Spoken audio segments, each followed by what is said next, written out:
What's the hardest thing about writing? Well, it's getting started. Maybe you're having a hard time coming up with a story idea, or you're stuck on where to take your story next. If you want a way into a story or a way through, I have 9 story starters to help you. This free PDF is full of story seeds and prompts to get you going. To download your 9 story starters, go to nancypanuccio.com/start. That's Nancy with an I, Panuccio with 2 C's, nancypanuccio.com/start. You absolutely want to keep the reader in mind as you craft your dialogue, but to avoid expositional dialogue, focus on your characters and their motives, their individual motives. What's character A's goals and expectations in this scene? What's character B's goals and expectations? And how do they clash?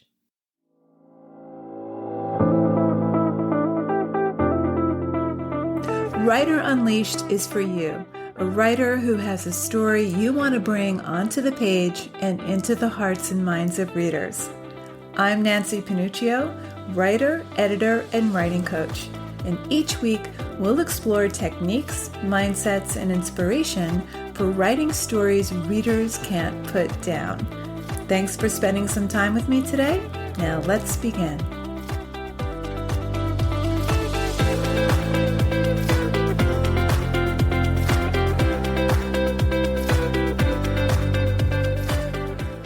How do you make your story's dialogue more realistic without writing too much dialogue or extraneous dialogue, what my friend Roger Skipper used to call pass the meat and potatoes dialogue? How do you avoid having the dialogue sound stiff and unnatural and even cliche? How do you write dialogue that sounds natural and riveting? Dialogue is one of the trickiest things to master, and it does take practice. It requires pruning and drilling down to the heart of the conversation. That doesn't mean you need to be explicit. The best dialogue is driven by character motivation, and there's subtext. Just like our real-life conversations, people are rarely direct. So in today's episode, I want to flag 3 common missteps writers make with dialogue, and I'm going to give you a fix for each misstep. So let's get to it. Misstep number 1, expository dialogue. In other words, this is dialogue written for the reader, meaning the characters aren't really talking to one another. They're talking to the reader. The dialogue is being used to feed the reader essential information the writer believes they will need in order to understand what's about to happen or what happened in the past. Sometimes the dialogue will give us backstory or something about the history of the characters' relationships to one another, or the dialogue will be an attempt to feed information to the reader to prepare him for what's about to happen. This is spoon feeding the reader rather than allowing the reader to participate in the exchange. And this deflates all the tension from the scene. It takes away the thrill and the fun for the reader. You want to think of the characters as having a private conversation that the reader is eavesdropping on.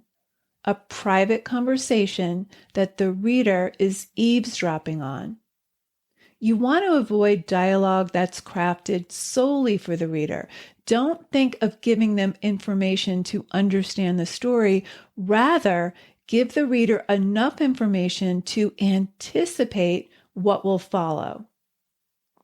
Let me repeat that. Rather than use dialogue to feed information to the reader so they understand the story, Give the reader enough information through the dialogue to anticipate what will follow.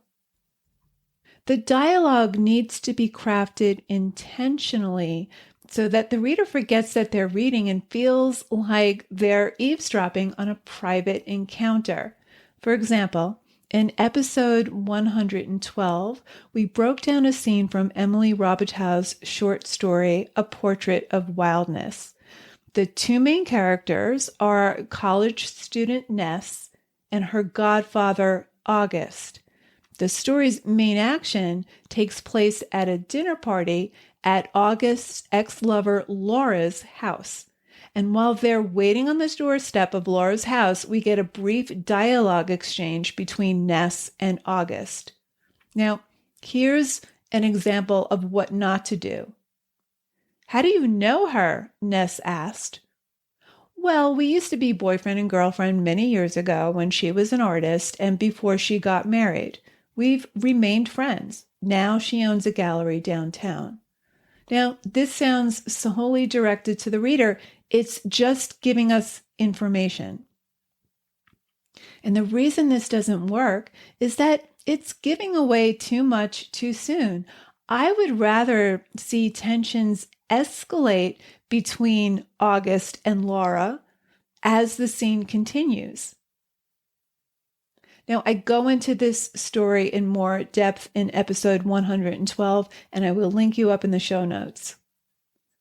But in this scene, August is hiding something from Ness. He doesn't want her to know the nature of his relationship with Laura because he's using her to get Laura jealous, and he doesn't want her to know that. Here's the dialogue scene from the story. He rang the doorbell with his right hand and put his left on the small of Ness's back.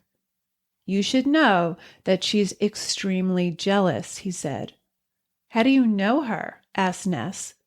"We're old friends. She used to be an artist." "Does she know you're bringing me?" "She made mean little sculptures out of porcupine quills. Now she runs a gallery downtown." Okay, so we learn who this woman is, and we get a sense of the circumstances of August's relationship to her. He tells Ness he and Laura used to be friends and that Laura used to be an artist. We also learn a little bit later in this brief dialogue scene that she's married and on the brink of divorce, at least according to August. It's a brief dialogue exchange, and it's really just a few lines, but before we meet Laura, we already know enough about her to set the scene that follows. We know that she's jealous, so we're intuiting what August is not saying, that there must be been some romantic or sexual history between August and Laura.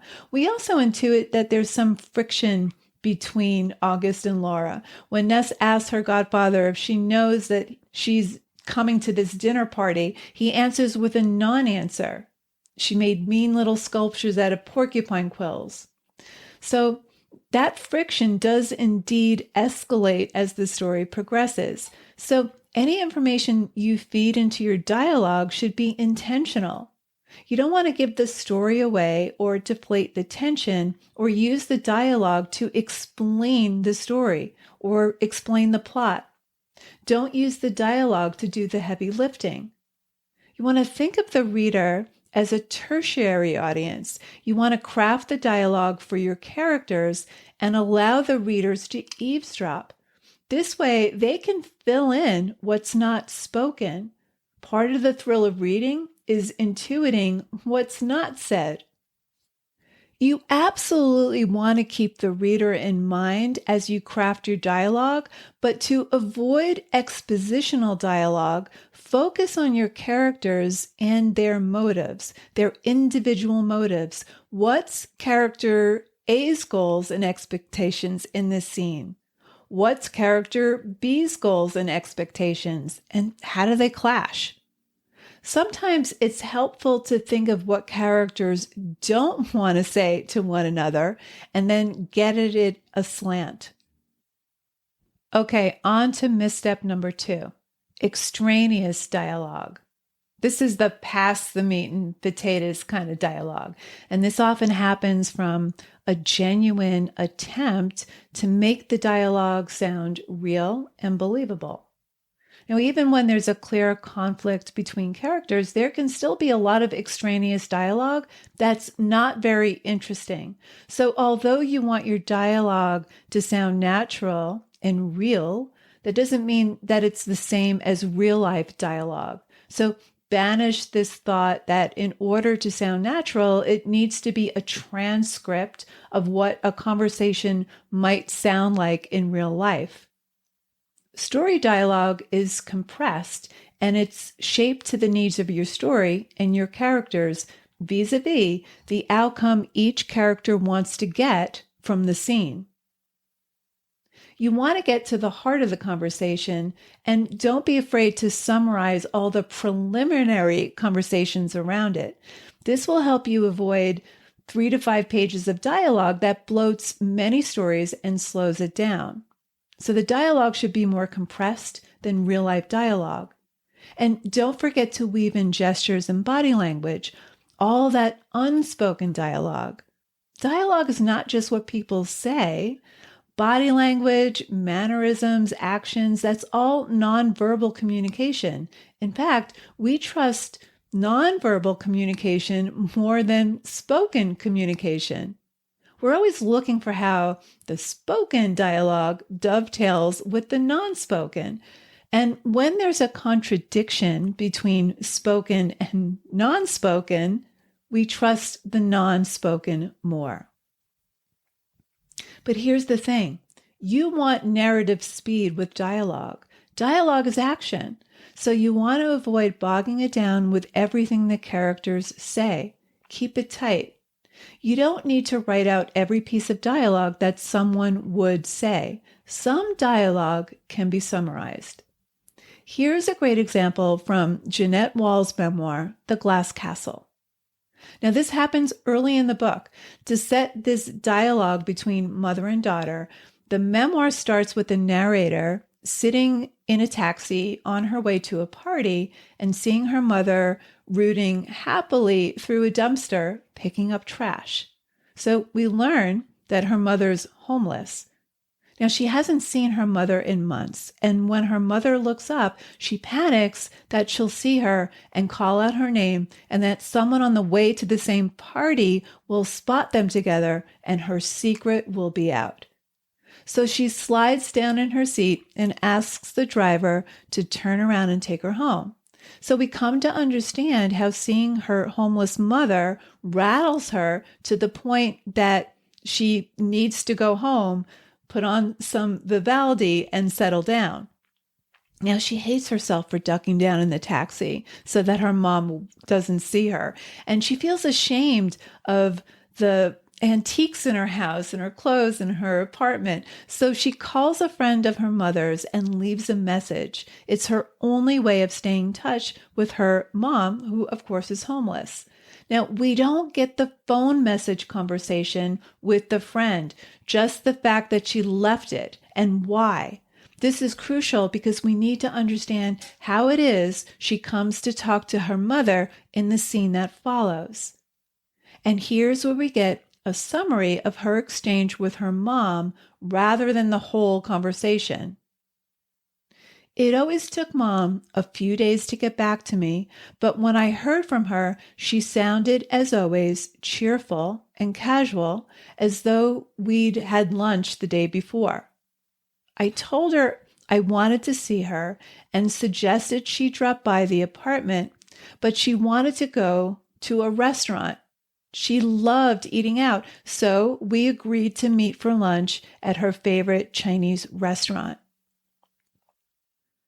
Okay, so notice we didn't get the whole conversation pit for pat. She summarizes the phone call with the friend, and then she summarizes the conversation with her mother that leads up to their meeting. She only goes into active dialogue when they're at the restaurant. Now, we'll get to that, so stay with me. So you can summarize dialogue. There's no reason to write out every piece of dialogue because that could become tedious for the reader. You want to stick to the essence of the dialogue, not the prelude to it. So it's okay to summarize. And also, don't be afraid to bring in body language, gestures, and nonverbal cues. Okay, on to misstep number 3. There's no conflict between characters. Conflict is one of those terms that elude many writers because they think conflict means an argument or confrontation. But conflict just means one character wants one thing and the other character wants something else. It can be contentious. It can also be playful. But there's friction. They clash. It could be a clash in how they view the world. It could be a clash in values. It could be conflicting desires. So back to our mother and daughter in The Glass Castle. Here's how the dialogue continues after the summarized dialogue. She waved enthusiastically when she saw me. "It's my baby girl," she called out. I kissed her cheek. Mom had dumped all the plastic packets of soy and duck sauce and hot and spicy mustard from the table into her purse. Now she emptied a wooden bowl of dried noodles into it as well. "A little snack for later on," she explained. We ordered. Mom chose the seafood delight. "You know how I love my seafood," she said. She started talking about Picasso. She'd seen a retrospective of his work and decided he was hugely overrated. All the Cubist stuff was gimmicky as far as she was concerned. He hadn't really done anything worthwhile after his Rose period. Okay, so again, she summarizes all the throat clearing so we can get to the heart of the conversation. "I'm worried about you," I said. "Tell me what I can do to help." Her smile faded. "What makes you think I need your help?" "I'm not rich," I said, "but I have some money. Tell me what it is you need." She thought for a moment. "I could use an electrolysis treatment."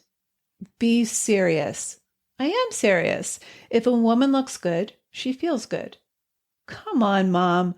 I felt my shoulders tightening up the way they invariably did during these conversations. "I'm talking about something that could help you change your life, make it better." "You want to help me change my life?" Mom asked. "I'm fine. You're the one who needs help. Your values are all confused." "Mom, I saw you picking through trash in the East Village a few days ago." "Well, people in this country are too wasteful. It's my way of recycling." She took a bite of her seafood delight. "Why didn't you say hello?" "I was ashamed, Mom. I hid." Mom pointed her chopsticks at me. "You see," she said, "right there. That's exactly what I'm saying. You're way too easily embarrassed. Your father and I are who we are. Accept it." "And what am I supposed to tell people about my parents?" "Just tell the truth," Mom said. "That's simple enough." Now, what I love about this dialogue is the main character comes into the scene with a specific goal to help her mother avoid homelessness. Why? Because she's ashamed. So she's trying to assuage her own shame. So her intentions, she wants to help. But Mom is perfectly happy. In fact, she sees her homelessness as a badge of honor, a form of activism. So in any scene, think about what your main character wants and what the other character wants. Keep in mind that even two people who love each other can also be in conflict. All right, let's recap. Number 1, rather than create dialogue directed to the reader, think of the characters as having a private conversation that the reader is eavesdropping on. The idea is not just to feed the reader information, but to create anticipation. Number 2, don't think of dialogue as a transcript of a real life conversation. You want to get to the heart of the conversation. It's okay to summarize any dialogue that leads up to that conversation, And if you want to make the dialogue sound more real, interject it with action, gestures, even what your character thinks and feels about what's being said. And number 3, build conflict into the dialogue. One character wants something that the other character doesn't want to or can't give. Okay, so I hope this episode changes the way you approach dialogue in your scenes and helps you craft it in a way that creates anticipation, not just information. Remember, dialogue is a practice. It requires constant pruning and rewriting to get to the heart of what's being said. So I hope you found this valuable. Thanks for hanging out with me. And if you know a writer who is writing their story or struggling with dialogue, I hope you'll share this episode with them. Just grab a link for this specific episode and text it to a friend. I think it could really help a lot of writers. Thanks for tuning in, and I will see you next Tuesday with a brand new episode. Same time, same place. Till then, keep writing, and I'll talk to you soon.